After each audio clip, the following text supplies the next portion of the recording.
Hi, everyone. Welcome back to another episode of our Lunch and Learn series. My name is Lauren, and I am the Customer Onboarding and Education Manager here at Jotform Enterprise. Today will be the third and final installment of our sessions on form building basics. We'll be taking what we've learned in the last two parts and going just one more step further.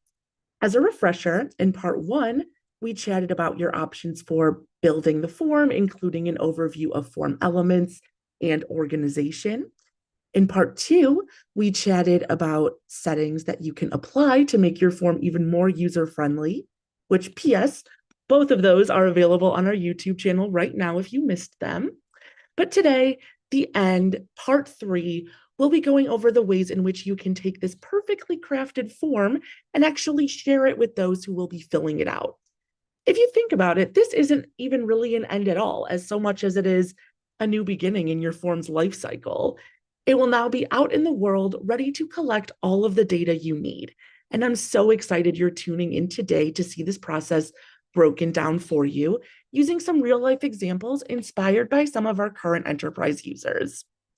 As per usual, we're going to be covering a lot in this video, but don't worry, it will be recorded and posted over on our YouTube channel later on. And if you're joining us live today, we've also reserved some time towards the end of our presentation for questions. One last thing before we get fully started. I wanted to let you know that the enterprise server we're working in today is not HIPAA enabled. While various options to publish and share your form are available for our HIPAA enabled servers, there may be some additional considerations required under HIPAA compliance. If you have any specific questions regarding HIPAA compliance as it relates to sharing and publishing your forms, please contact our support team for further assistance. And now, without further ado, let's jump right in. When it comes to form building, you can ask all the right questions, apply all the right settings, and configure it as specifically as you need for your process with tools like conditional logic, workflow, and inform widgets. But none of that really matters without the form actually collecting the data that we need. But in order to get that data, we first have to distribute the form, and that's where I come in today. Making your form accessible to your respondents will in turn allow you to be able to gather, organize, and report on the needed data.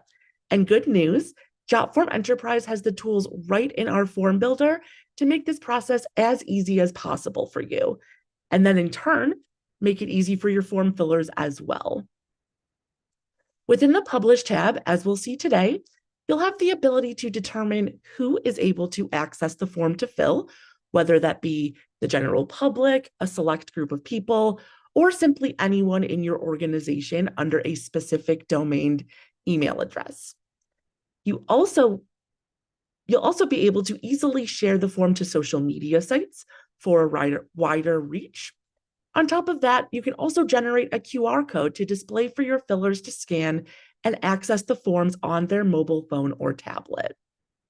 If those aren't quite your cup of tea, you can also choose to embed your form on an existing site or portal so that any form fillers will be able to access the form directly on a site that they're already visiting. Additionally, you can amplify the respondent experience by opting to invite or assign specific individuals so that they receive an email directing them right to the form in a more personalized way. And in case all of that wasn't quite enough of a selling point to stay tuned, I'll also be going over some additional features of our Publish tab that are more focused on your experience as the form builder. Understanding the Publish tab is crucial in order to share your forms correctly, ensuring that all of your hard work on building and configuring the form is put to good use.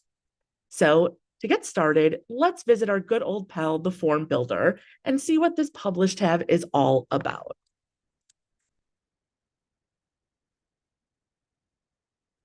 Located in the top orange bar of the Form Builder, the Publish tab is the third of three sections we can visit when form building. Once we have added the elements in our Build tab, configured the settings in our Settings tab, it only makes sense that when we need to then put that all together in the Publish tab to get this form out in the world. When clicking into the Publish tab, we're brought right to this quick share screen. This will provide us with some preliminary options to share our form. But before we even think about sharing the form, there are some permissions we should review first. Clicking into this settings link, or in this example, simply clicking on the text reading public form, will open a pop-up where we can establish various settings to determine who can complete this form and what access they have after clicking submit. By default, forms will be set to public. This means that there is no additional parameter in place for this form to be completed. The form filler does not need to be registered on your Jotform enterprise server, nor do they need to be a member of your organization with an email address within your domain. They can just be any old person off the street and they'd be able to complete this form. In order to keep the form a bit more exclusive, we do have two other options we can apply to the form's access permission. First is the ability to set the form to private. This will require that anyone who should fill out the form be manually invited or assigned the form first. But before we dive deeper into that private form settings, let's chat about inviting and or assigning individuals to a form. When it comes to sharing a private form, as I mentioned, we have two options. Inviting and assigning to provide access to individuals on our private form. Inviting a respondent to the form is equivalent of saying, hey, this form is here, fill it out when/if you'd like. To determine who is invited to fill out the form, we can manually type in email addresses in this field here, one by one, and add a message explaining the purpose of this form and why they're receiving the invitation. To invite multiple people to a singular form, you can also upload a CSV file of all of the email addresses. Clicking on this upload arrow icon will allow you to first download the sample file, modify it with all of the added email addresses, and then it can be re-uploaded in the very same spot. Once that step is complete, we can apply additional submission permissions. We'll chat more about these a little bit more in depth in just a moment, but from here, we'll be able to click send invitation to get the ball rolling on the process. Once the form fillers have been invited, we're also able to revoke their access to fill this form at any time. We'll simply click into the icons here and see a list of all of our invited individuals.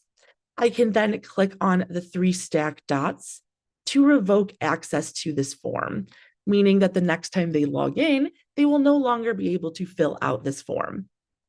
When a form is set to private and a form filler has been invited or assigned, they will be prompted to create what we refer to as a guest account on the server if they're not already a licensed user. Once this account is established, they can then be granted access to complete the form. Similar to the invitation option, we also have the ability to assign a form to specific individuals. While inviting is essentially letting a respondent know that the form is there for them to fill out at their own leisure, assigning is saying, hey, we actually need a response from you specifically. Just like the process of inviting, we can assign the form to specific individuals by entering their email address in here or uploading a CSV of all assigned email addresses. Additionally, we can even utilize a link to send out to anyone who would be assigned this form without the need to provide their email addresses ahead of time. However, once we have established who is being asked to complete this form, we also have the ability to add a pre-fill so that when the assignees receive this email notification, they can open the form and have information already filled in for them.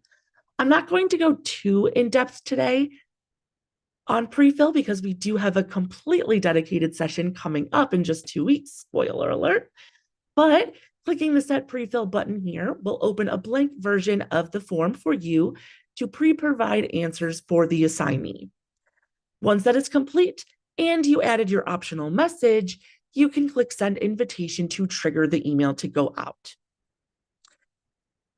Instead of manually entering a CSV uploading a CSV or manually entering email addresses, you can also opt to assign a form to everyone in your organization. Switching this on will send invitations to every current licensed and/or guest user on your server. And it will automatically send the same invitation when new users are added. But to circle back to the main topic here of private forms, if a form is private and they are not explicitly invited, they will be shown the login screen. If this individual does attempt to log in with an email address and password not associated with an invitation or an assignment to the form, they will be brought to a page where they will be able to request access to fill and complete the form.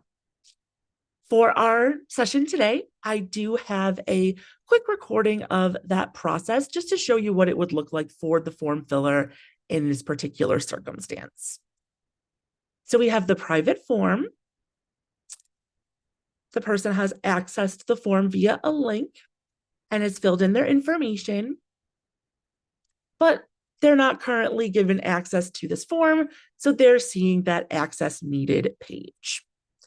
In order to prevent the form filler from experiencing that roadblock in filling out the form, you can opt to set the form to public or be sure that all necessary individuals have been invited or assigned to the form. But for now, let's chat about our final access option, company access. Similar to private access, selecting company access on a form will still prevent the general public from accessing and completing the form, but will still allow for some semblance of exclusivity of who can actually fill this form out. If my Jotform Enterprise server has SSO or single sign-on enabled, I'm able to require that SSO to fill out the form. This will prevent anyone outside of my organization from accessing or completing the form, as it will only be available to those with credentials stemming from our Active Directory or identity provider. However, if you don't have single sign-on included in your Jotform Enterprise server, you are also able to enter your specific domain here to allow only those with the email address of your organization to complete the form. In this example, I've gone ahead and added jotform.com as the needed domain to access this form. Let's pop over to another screen recording to see what this experience looks like for a form filler both with and without a Jotform email address. So in this form, we have company access with jotform.com. This person will log in with a Jotform email address and be able to access the form with no issue. However, when someone tries to access a form with a non-jotform.com email address, they're prevented from accessing the form. And so we saw in that video that utilizing the Jotform email address allowed us to access the form to fill, but when trying to access that same URL with a non-jotform.com email address, it prevented me from accessing the form, similar to that functionality of the private form permission option. After determining who should be able to complete your form, you can actually take this one step further by adjusting the permissions of the form fillers themselves. For example, if I am collecting responses on the form and I want my form fillers to simply send in the response with no further access to view or modify their response later, I can select Submit Only. If I would like to give my form fillers the ability to view their responses later, specifically when logged into their account on my server, I may opt for Submit and View Later, or depending on the type of information I'm collecting, it may make sense to give the ability for my form filler to actually edit their responses after the initial submission. If this is the case, selecting Submit and Edit Later would be the best option for me. Once those are configured, it's our responsibility as the form filler to actually share this form out with the necessary parties. First and foremost, we can share via a link. Simple as that. We can take this link already generated with our server specific URL and simply hyperlink it on a website, paste it into a message to a potential respondent, and they'll be able to fill it out. However, that's not always the most feasible, nor is it the most engaging way to share forms. To break down our options and make this process a little bit more form filler friendly, let's take a look at some adjustments we can make. For example, the URL itself by default has no identifying factors for the type of form this is. It's displayed as the string of numbers or the form ID, which to an outside eye, or even to those working day in and day out in the system, doesn't necessarily hold a lot of weight to distinguish this form from others. To remedy that, I can simply click into the pencil icon to the right of the URL prompt box and type in a new link. Just to know, when customizing the URL of a form, it will include either your user account or team information. This is a mandatory portion of the URL structure, and in order to change this information, we recommend updating your username to possibly something a little bit more generic or associated with your organization, or naming the team that the form lives in as an alternate descriptor. Once I have added that descriptive wording to my URL, I can now share this link directly with the assurance that even just this URL will provide some additional needed information on what this form is and what it's actually used for. As we can see here, I've added the words new customer consultation to set this particular form apart from the rest. Again, though, simply just copying and pasting this URL as a hyperlink on a website or in a message to a potential respondent likely isn't the most effective nor engaging way to share a form with our fillers. Taking a look a bit further down on the quick share page will provide us with the ability to share the form in other ways to potentially increase the overall breadth of responses being collected from a wide range of respondents.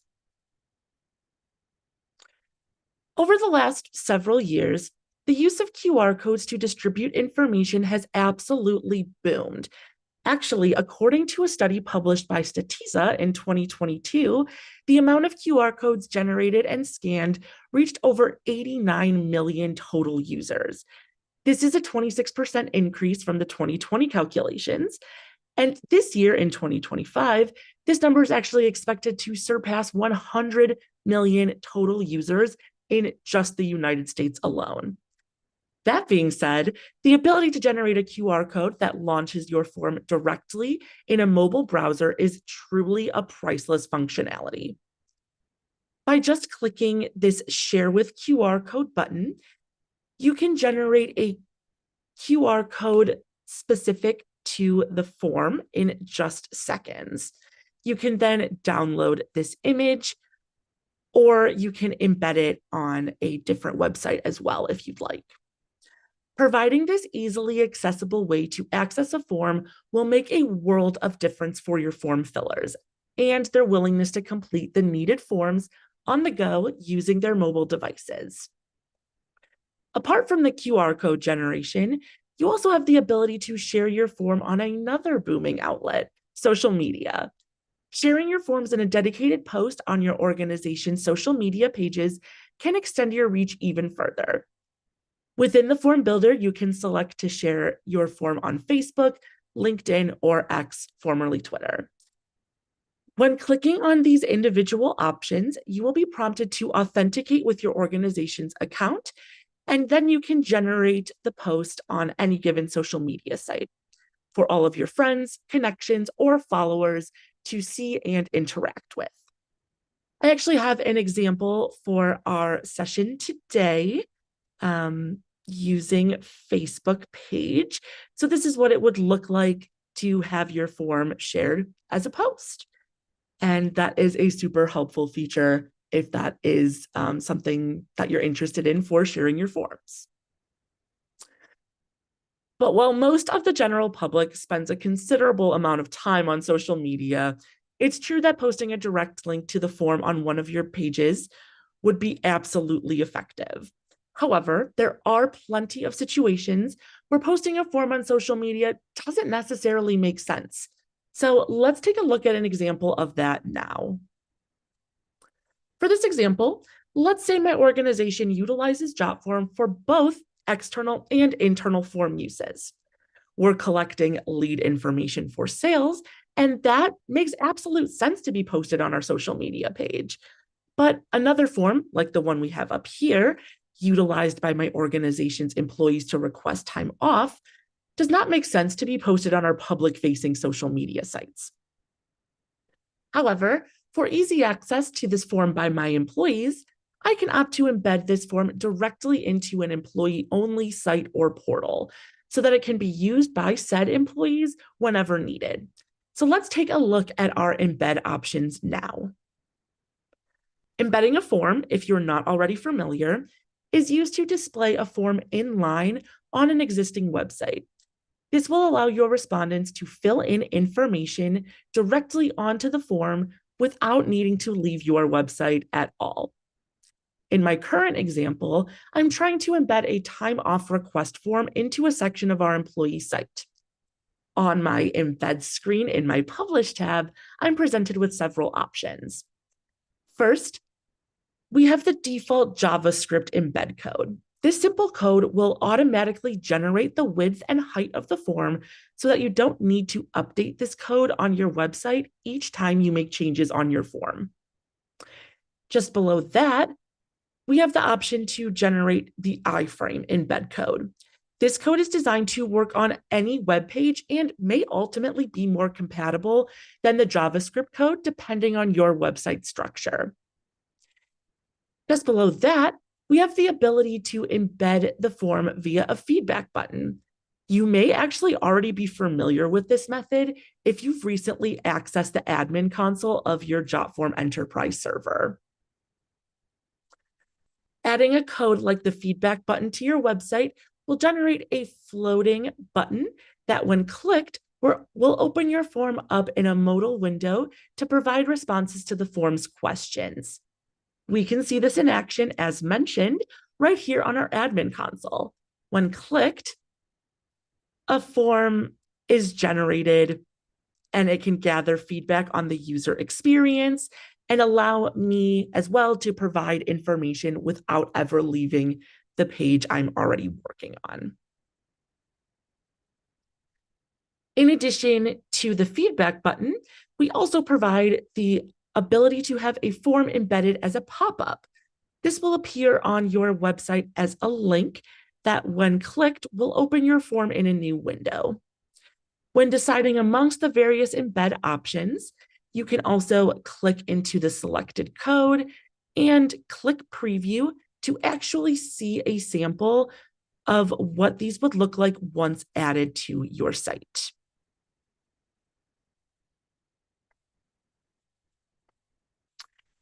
Similar to the pop-up option, you can also opt for a lightbox. This code will generate a button for the form that, when clicked, will open the form in a screen on top of the main content of your website, restricting interaction with any other information until the form is completed or closed out. You even have the ability to customize the lightbox code to have it display automatically when a specific page is loaded. Finally, if you're feeling extra zealous, we also provide the full source code for the form. Downloading this code and incorporating it onto your website will allow you to adjust settings that may not be currently available in Jotform natively, such as adding visitor and ad tracking software. You can also make overall structural changes to the form via the source code embed. If you are choosing to embed a form on your website, we have plenty of helpful guides in our user guide and video walkthroughs on our YouTube channel. So I definitely recommend checking those out in order to make the most informed decision possible. As we have made our way through the ins and outs of our options to share forms, there are just a few additional tips, tricks, and functionality that is accessible right from the Publish tab. First, we have the ability to share the form as a template. In an organization, consistent branding is essential, which means that it's likely of the utmost importance that all of your forms look alike. One way to accomplish this is to style a form to your liking. If you're curious about form designing, I do have some good news and some bad news. But bad news first, I won't be going into detail on form design today. However, good news, we have a session completely dedicated to the form designer coming up.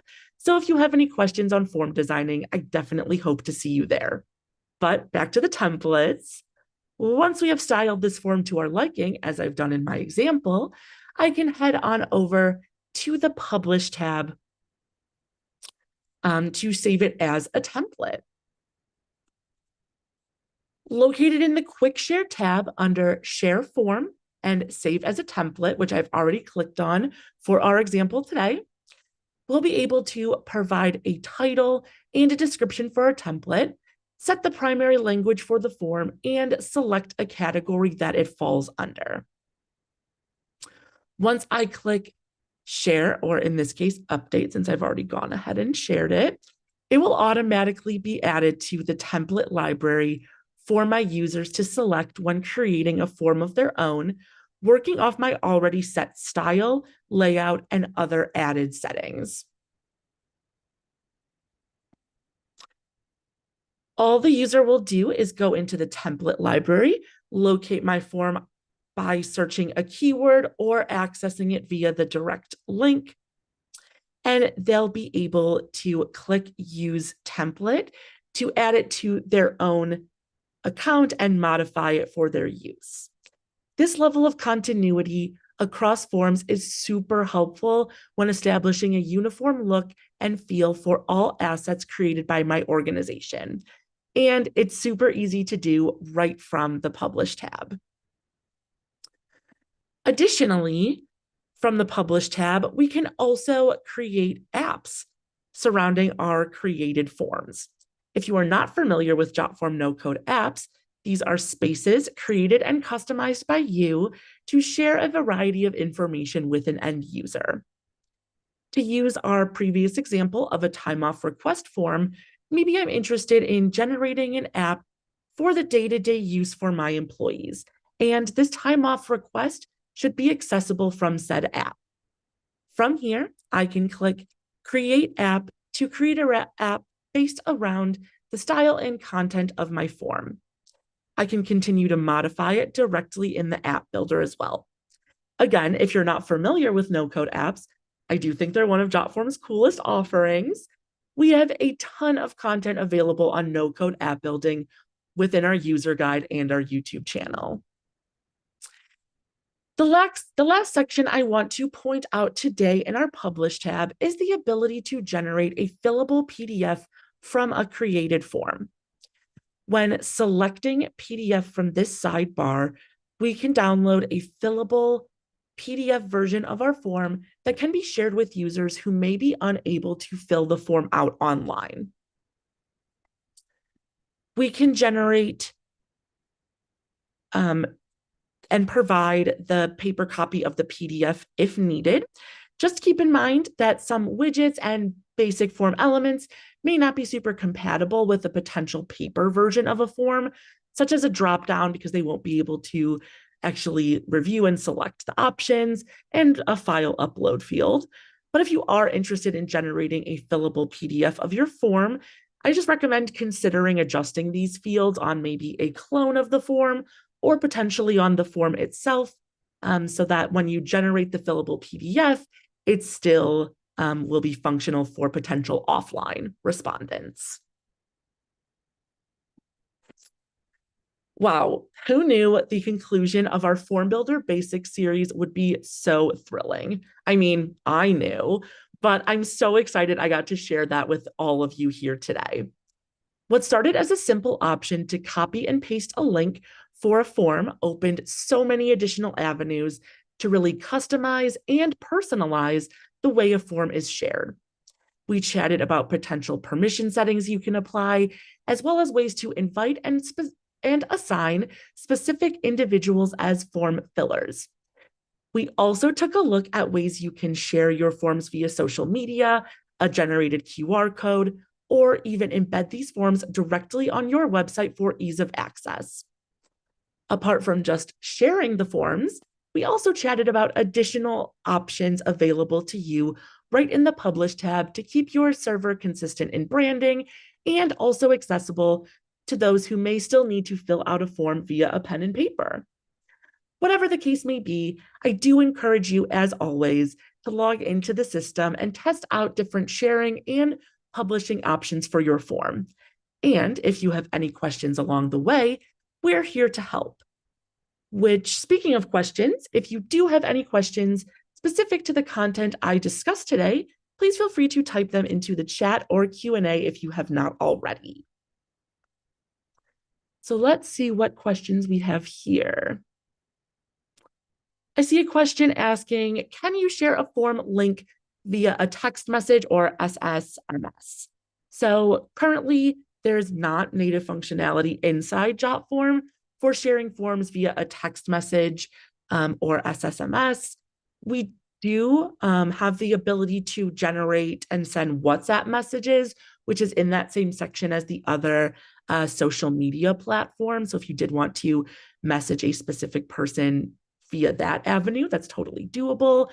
But on top of that, we also integrate with several services that allow for similar SSMS functionality. So I definitely recommend checking those out if that particular functionality is of interest. And it looks like there is a question. Can you send reminders to people that you are inviting or assigning to your form?